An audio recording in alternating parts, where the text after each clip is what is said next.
Eu tenho lido essa noite, irmão, alguns versículos na carta aos Hebreus. Este livro, esta carta, irmão, o seu autor é desconhecido, né? Alguns até sugerem Paulo, Apolo ou outro. Bom, irmãos, a verdade é que o seu autor, ele é desconhecido. Mas a gente observa que esta carta, irmão, ela foi escrita aos judeus cristãos, aos judeus que se converteram a Jesus no primeiro século e estavam enfrentando perseguições. Então são chamados os crentes, os cristãos da diáspora, ou seja, irmão, aqueles que confessar Jesus como Salvador, como Senhor e Rei, era sinônimo, irmão, de perigo, de morte. A perseguição era muito cruel. Então essa carta, irmão, ela foi escrita com esse propósito, certo? De estimular os cristãos a se manterem firmes na confissão da sua fé em Cristo Jesus. Hoje, irmão, ser crente até assim, usa assim uma expressão que alguém usa por aí, até dizer que é crente, é cristão, é ser chique hoje, né? Dá um status para alguém, né? E irmão, essa palavra cristão, pela primeira vez, quando chamaram os crentes de cristão, foi de uma forma pejorativa, né? São os cristãos, quer dizer, são os seguidores de Cristo.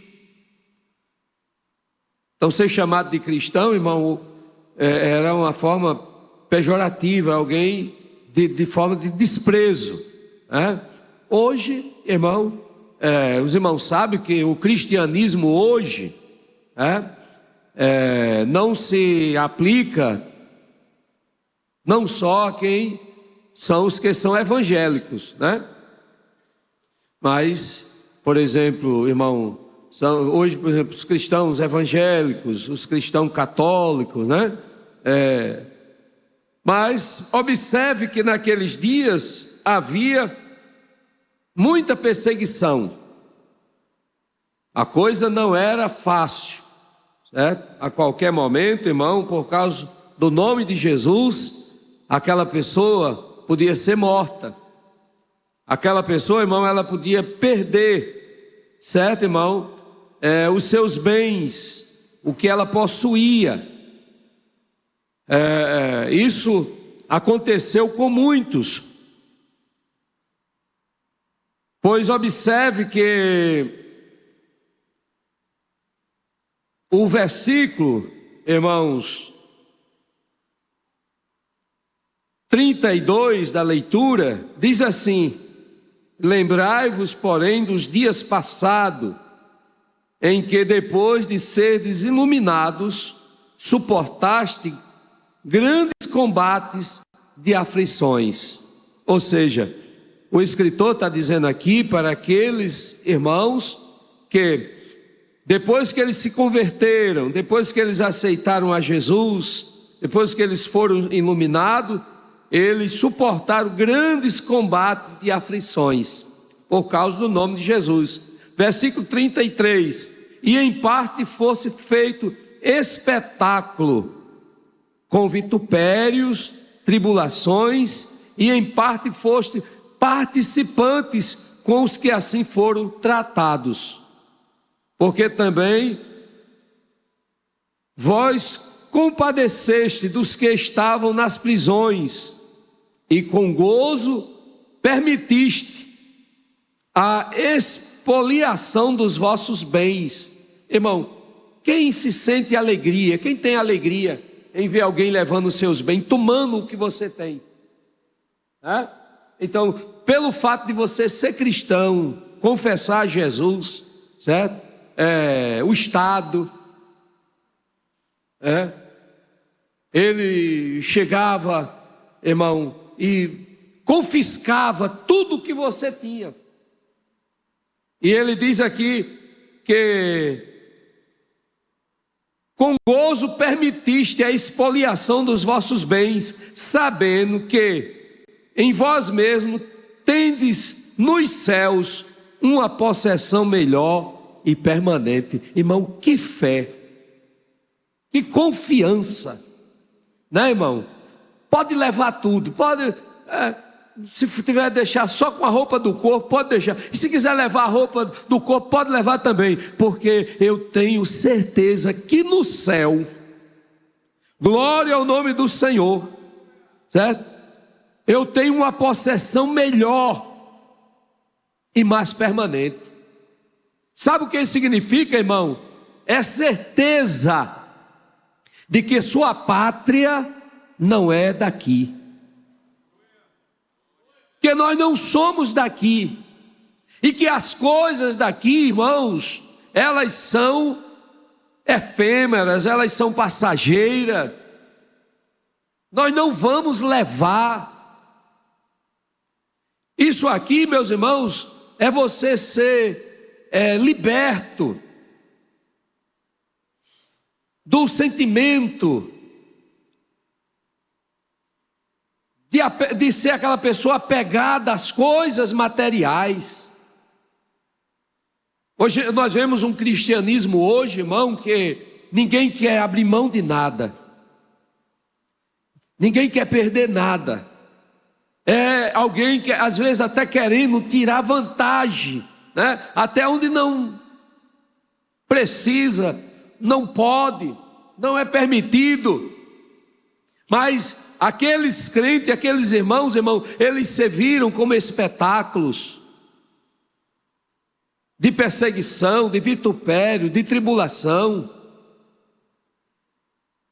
padecer a perca, a confissão dos seus bens materiais, de prisão, e eles nisso sentirem gozo, alegria, porque eles sabiam, irmão, que eles tinham nos céus uma possessão melhor e permanente. Glória ao nome do Senhor. Irmão, se Deus tem lhe dado bens materiais na terra, não é pecado, mas não coloque o seu coração nas coisas materiais. Tem pessoas, irmãos, que às vezes não conseguem nem servir a Deus. Na parábola do semeador, capítulo 15 de Mateus, nós encontramos que Jesus falou sobre o semeador que saiu a semear e disse que parte da semente caiu à beira do caminho. Vieram as aves, comeram a semente. Outra parte caiu nas pedras, nasceu, mas como não tinha raiz, morreu, não deu fruto. Outro caiu no meio dos espinhos, e o espinho sufocou. Quem é agricultor sabe, irmão, que você planta a lavoura, o feijão, o milho, tem que limpar, porque se você deixar o mato crescer, irmão, a folha engrossa e ele não produz, não é assim, irmão? Então, e outro caiu em boa terra, e os discípulos chegaram em casa e disseram: mestre, nós não entendemos, nós queremos que o Senhor nos explique essa parábola. E Jesus disse: olha, aquele que ouve a palavra, aquela semente que cai na beira do caminho, representa aqueles que ouvem a palavra, recebe a palavra, mas não entende, e vem o maligno e tira do seu coração. Porque, irmão, tem muita gente assim, certo?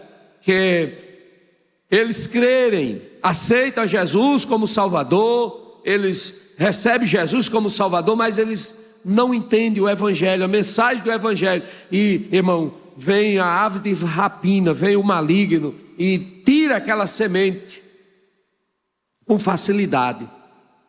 Jesus disse: olha, aqueles que nasceu, a semente que caiu nas pedras representa aqueles que ouvem a palavra, aceita a palavra, mas não tem raiz em si mesmo. Uma planta que não tem raiz em si mesmo, que a raiz ela é rasa, né, irmão? Ela é superficial. Quando dá um vento, qualquer ventinho, o que é que acontece com aquela árvore, irmão? Ela tomba, ela cai. Por quê? Porque a raiz dela, irmão, não tem profundidade. É uma árvore que não tem raiz. E tem aqueles irmãos que aceitam a Jesus como Salvador, está na igreja, mas não tem raiz, não tem firmeza. É aquele crente que você precisa levar ele todo o tempo nos braços. Viu, irmão Paulo? Não tem crente assim que é 10 anos de crente, mas hoje ele veio para o culto, aí estava uma pipoca no culto, estava uma pipoca. Aí no outro dia não teve culto. Aí quando domingo teve, aí o irmão não veio. Aí eu disse: irmão fulano nem veio. Ah, irmão, você não soube não? Terminou ali fora ali, irmão. O irmão disse uma brincadeira. O irmão disse: não ia ser mais crente não. Então, irmão, aquele que não tem raiz, certo, irmão? Você às vezes planta uma árvore, aí você tem que, uma planta, aí bota uma escora nele, né? Não tem assim? Que é porque ele fica tombando a todo lado. Aí você amarra ali né? E tem crente assim, irmão, que você precisa levar ele todo o tempo. Se você solta ele um pouquinho, tombou para ali, tombou para lá, tombou para lá. Não tem raiz. E o crente, irmão, ele deve ser como a palmeira. O crente como a palmeira, irmão, a palmeira diz que o tanto que ela cresce para cima, ela cresce para baixo. É assim? O tanto que ela cresce, irmão, ela tem raiz. É por isso que tem um hino aí que diz assim: só suporta o que eu suportei quem tem raiz. Pode atirar pedra, pode fazer cara feia, pode dizer o que quiser, mas eu aceitei Jesus como meu Salvador, eu estou firmado nele, eu estou na rocha que é Cristo Jesus, o meu Senhor. Deixa eu ver aqui, quantos estão na rocha? Quantos estão na rocha? Quantos estão na rocha? Porque o salmista disse: o Senhor me tirou de um charco horrível, de um tremedal de lama. Foi isso, era onde nós estávamos, num charco horrível. Irmão, quem já pisou no charco? Charco não tem firmeza, é escorregando, né? Aí Jesus foi lá, irmão, e nos tirou do charco horrível de lama e nos pôs os nossos pés sobre uma rocha, e nós estamos firmados na rocha. Firmados na rocha. Aí, irmão, eu disse que tem crente, irmão, que tem bem material e às vezes não consegue servir a Jesus. Aí vamos entrar agora. A semente que caiu, irmão, entre os espinhos. E Jesus disse: a semente que caiu entre os espinhos representa aqueles que aceitam a palavra, mas os cuidados desta vida, a sedução das riquezas, lhe deixa infrutífero. Irmão, é um crente abençoado, tem dinheiro, é rico, mas não dá fruto.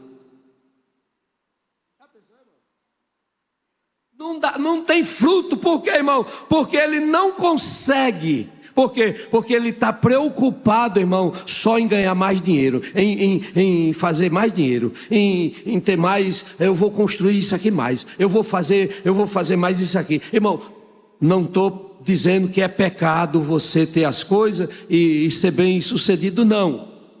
Agora, que nada disso, meus irmãos, roube o seu coração, que tome o lugar de Deus, que isso não venha a ser o Senhor da sua vida, que você não venha dizer: olha, irmão, eu não vou para a escola dominical porque eu tenho que visitar a minha empresa, eu tenho que sei o quê. Eu conheci uma família, irmão, uma família abençoada na igreja, abençoada, certo?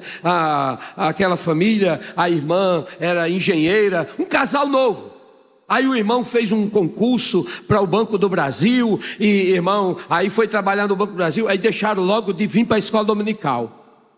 Aí o superintendente chegou e disse: irmão, os irmãos não estão vindo mais para a escola dominical, por quê? Não, irmão, porque nós agora somos sócio da ABB, e nos domingos a gente vai para a associação, nós vamos para a piscina, e a gente tem a nossa sociedade lá, irmão. E daí, uns dias depois, precisou aconselhar a irmã, aconselhar o irmão. Por quê? Porque aquele casal estava se separando. Por quê, irmão? Porque a sedução das coisas desta vida estava atrapalhando aquele casal. Deus estava abençoando eles, mas eles não estavam entendendo. Aí Jesus disse: e aquele que recebeu a palavra, o terreno, que a semente caiu, que é representado em boa terra, pode ler, está aí, Mateus, né? Representa aquele que ouviu a palavra e entendeu. O que ouve a palavra entendeu. Aí Jesus disse: esse produziu a 30, a 60 e a 100 por um. O crente, irmão, quando ele aceita a palavra, quando a palavra de Deus entra na vida dele, irmão, não tem. Ele é uma árvore frutífera, ele não pode, ele dá fruto, irmão. E tem um que dá fruto a 30 por um, outro dá fruto a 60 por um, outro dá, irmão, fruto a 100 por um. E aqui, irmão, em João Câmara, nós temos crente que produz a 30 por um. Nós temos crente aqui que produz a 60 por um. Nós temos crente aqui que produz a 100 por um. Sabe por quê, irmão? Porque eles entenderam a palavra de Deus. Eles estão firmados em Jesus. Quem pode dar glória a Deus por isso? Pois bem, então o escritor aqui, irmão, ele está dizendo que muitos passaram por essa situação. Aí ele diz mais assim: não rejeiteis, pois, a vossa confiança, que tem de grande avultado galardão. Porque necessiteis de paciência, para que depois de haverdes feito a vontade de Deus, possa alcançar o que, irmão? A promessa. Você tem feito a vontade de Deus, irmão? É uma pergunta. Pergunta aí para o irmão assim, do seu lado assim. Não precisa responder, só pergunta. Pergunta: você tem feito a vontade de Deus? Irmão? A palavra está dizendo assim: se você tem feito a vontade de Deus, aí agora vem, tenha paciência. Se você está fazendo a vontade de Deus, irmão, pastor, é porque ainda não, tenha paciência. Se você tem feito a vontade de Deus, irmão, tenha paciência, porque necessitei de paciência, para que depois de haver feito a vontade de Deus, possa alcançar a promessa. Tem gente, irmão, que não faz nem a vontade de Deus, nem tem paciência e já quer a promessa. Certo, irmão? Não fez nem a vontade de Deus ainda, não tem paciência, mas já quer a bênção. Jesus, não dá para adiantar ainda, não fazer aí Adianta, irmão, faça a vontade de Deus, tenha paciência, porque a promessa vai chegar.